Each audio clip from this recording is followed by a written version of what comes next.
Ето, добър ден! Сега ще направим видео от Щатите, от Америка.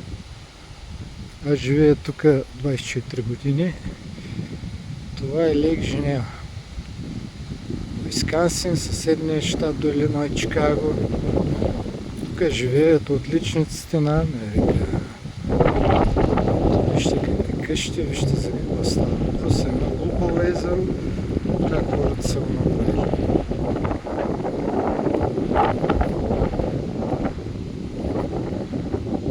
Лейк Женева. Това е другата част на Лейк Женева, тъй наречения Уилям Бей. Малко градче, някъде 4-5 хиляди души. Гледайте. Лодки.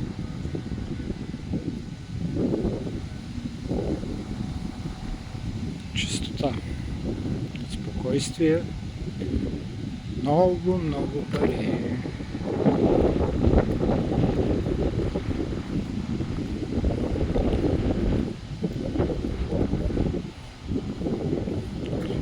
Ако е хладно за октомври,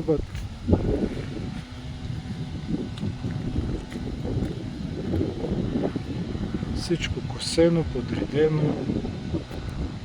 Ето къщата за гости, кейовите.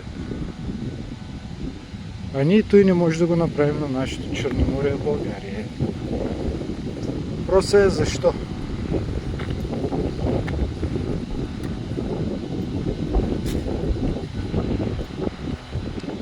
Гледайте за какви къщи става въпрос. Лейк Женева.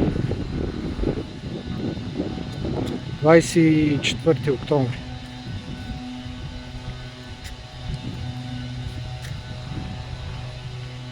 Ето. Вижте красотата. Всичко подредено, подрязано, ливади.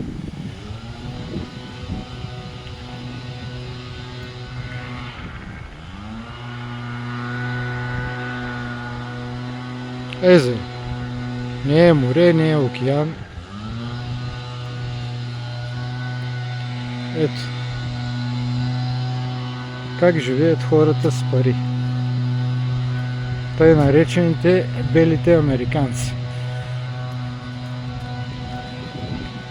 Погледнете за какво става въпрос.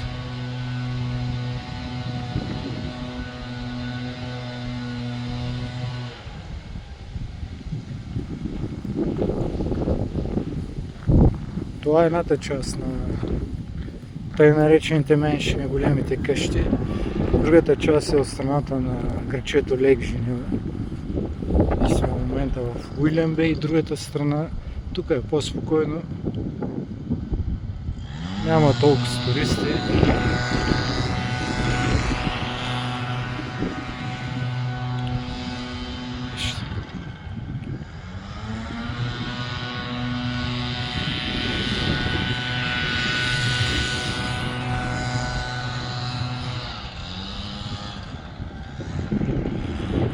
Трябва да вземем някаква полка от тези хора, как са го направили.